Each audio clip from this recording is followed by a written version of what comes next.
dipersembahkan oleh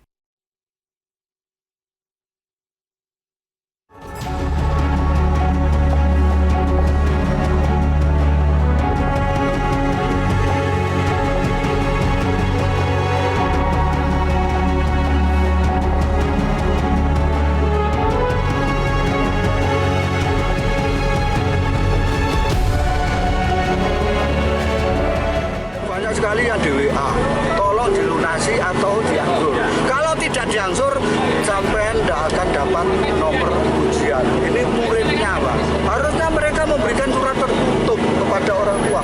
Murid diintimidasi. Ini salah, sudah salah.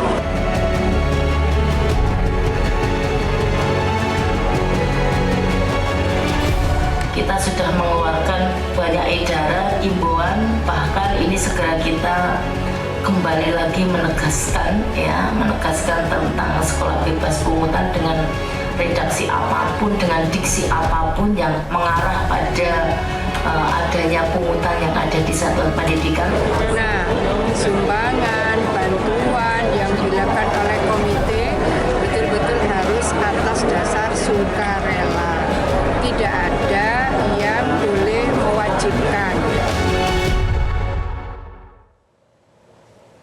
Oke, Mas Ubaid, jadi masalahnya itu adalah aturannya yang memang tidak jelas, masih ada gray area, atau memang dasar ada oknum sekolah yang nakal, plus pengawasan yang buruk?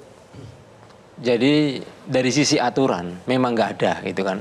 Karena nggak ada aturan ya silakan sekolah atau oknum di sekolah itu bisa ugal-ugalan gitu. Akhirnya pada berimprovisasi seenaknya ya? Iya gitu. Nah itulah yang memberatkan orang tua gitu. Jadi yang memberatkan orang tua adalah kenapa sekolah ini kemudian menjadi lahan bisnis gitu ya. Entar bisnis ragam, entar lagi bisnis wisuda, entar lagi bisnis studi tour, buku, textbook, dan seterusnya gitu loh. Jadi urusannya sekolah ini kenapa tidak pada urusan yang benar.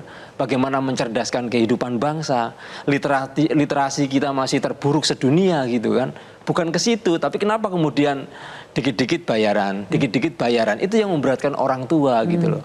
Belum lagi apakah orang tua kita ini mampu bayar atau enggak gitu. Lah pertanyaannya mana peran pemerintah, tanggung jawab negara di mana. Kemudian yang kedua, kalau nanti ada aturan itu harus jelas gitu. Jangan misalnya tidak boleh diwajibkan gitu. Kalau tidak boleh diwajibkan, ini juga jadi celah juga gitu.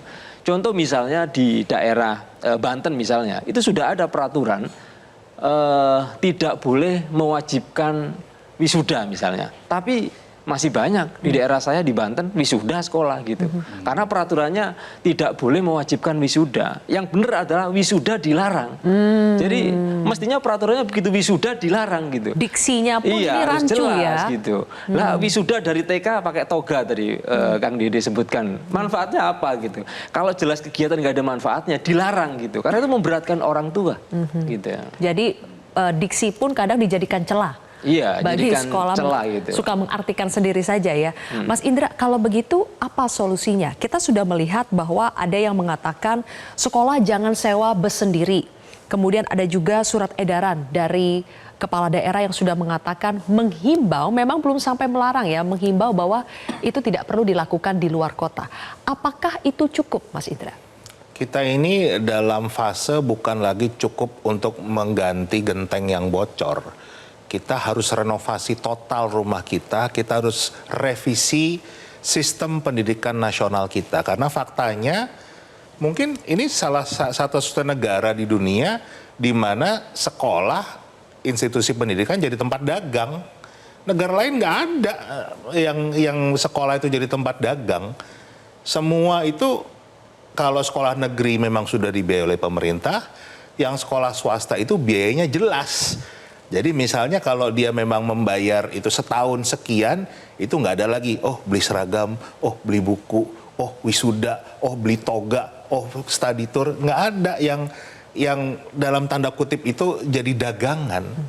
Itu yang menjadi problem kita. Tadi Mas Ubaid udah mengatakan, kita mutu pendidikannya yang terburuk di dunia, membaca saja kita levelnya di functionally illiterate, tapi di sekolah isinya orang dagang semua. Tadi dikatakan juga dapat tawaran dari perusahaan bus inilah, travel itulah, kan berarti memang sekolah-sekolah kita ini menjadi marketplace.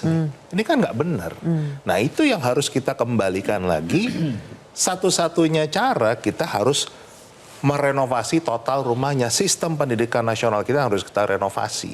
Bukan hanya dengan bikin aturan inilah. Kayak hari ini saya lihat sudah beberapa dinas pendidikan mengeluarkan aturan tidak boleh ada study tour. Wah itu juga dari sisi pendidikannya sangat rugi sekali kalau ada anak yang tidak merasakan pengalaman belajar di tempat yang asli kan begitu. Itu tapi kan definisi study tour-nya harus benar ya. Harus bukan jalan-jalan, tapi Bukan jalan-jalan betul-betul dibalut study tour ya. Ada sebuah karya wisata kan gitu. Jadi wisatanya boleh tapi ada karyanya. Oke, baik. Kang Dede, kalau kata Mas Indra bukan lagi memperbaiki genteng yang bocor, tapi memang harus renovasi total rumahnya. Ya, itu nanti di pemerintahan baru harus kita pikirkan. Gitu ya. saya langsung aja pengen spesifik. Saya harus berpikir apa yang dialami oleh Ibu tadi, Ibu dan juga Pak Mahmud ya. Bagaimana jika kita kehilangan anak kita pada saat sekolah? Berat. Maka yang harus kita lakukan saat ini adalah menspesifikkan, saya tertarik dengan kata Bang Indra tadi, karya wisata yang mana? Nah, ada sebuah daerah, saya baru tadi pagi dikasih tahu oleh Ketua Komisi, Purwakarta itu membuat sebuah aturan main. Karya wisata itu tidak boleh keluar dari zona kabupatennya. Jadi nggak ada yang loncat ke kabupaten lain. Ya, nanti saya tolong dikoreksi kalau saya salah. Sehingga yang dilakukan adalah kunjungan-kunjungan ke destinasi-destinasi yang berkaitan sama pendidikan tadi. Ada museumnya, mungkin ada hal-hal lain. Lalu di sana melakukan project base. Misalnya datang ke sebuah desa wisata. Di sana dilihat, kira-kira desa wisata ini permasalahannya apa sih? Oh, mungkin kurang media sosialnya, mungkin airnya kurang. Si anak-anak itu dilatih untuk mencari solusi dari permasalahan yang ada. Itu namanya karya. Di samping wisatanya tentu adalah field tripnya, ya kan? Nah menurut saya apabila semua daerah ini memberikan satu katakanlah pesan yang sama, maka daerah zona wisata di daerahnya sendiri hidup. Tanpa harus menggunakan kendaraan yang berjarak sampai ratusan kilometer. Karena arealnya hanya di dalam satu kabupaten. Seperti misalnya Depok. Di Depok itu banyak sekali daerah-daerah yang bisa dijadikan tujuan. Saya kemarin baru saja live juga dengan salah satu radio.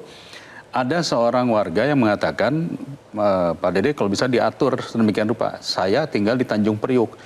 Masa karya wisata studi turnya ke Bali? 3 juta. Pasti berat orang tua. Jadi hal-hal ini yang kemudian menurut saya kita harus fokuskan pendidikan kita mau kemana dengan yang namanya field trip atau studi tour tadi. Jadi Kang Dede tidak perlu dilarang tapi diatur dengan tegas. Ya, makanya perlu ada peraturan main. Yang peraturan main tadi tidak abu-abu. Tidak diwajibkan berarti sunnah dong kira-kira. Nah ini yang harus kita benar-benar kita cari mana yang boleh dan mana yang tidak boleh.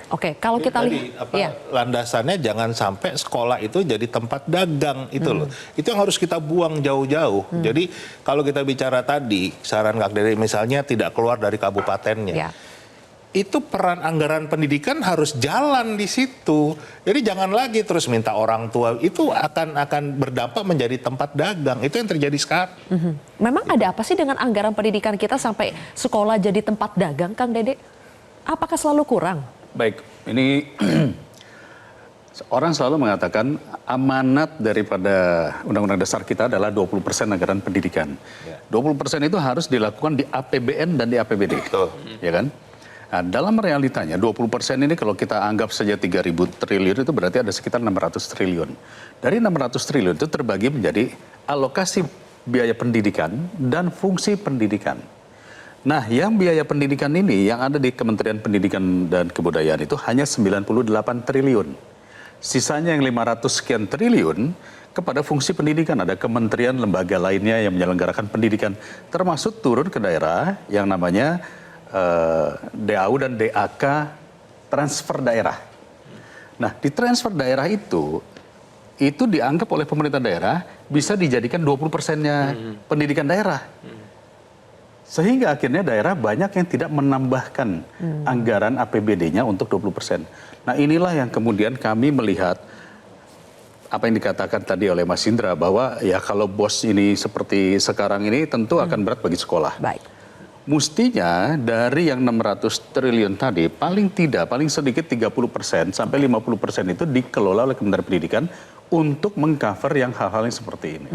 Baik, sekali lagi kami sudah mengundang perwakilan dari Kementerian Pendidikan, tapi belum bisa hadir untuk kesempatan ini. Jadi Atau nanti udah kementerian ya mungkin. nanti kita akan cari kesempatan lain. Pemirsa, kami masih akan kembali lagi dengan mudah-mudahan akan ada solusi yang bisa dikeluarkan setelah adanya peristiwa demi peristiwa yang tidak mengenakan seperti ini. Sesaat lagi pemirsa.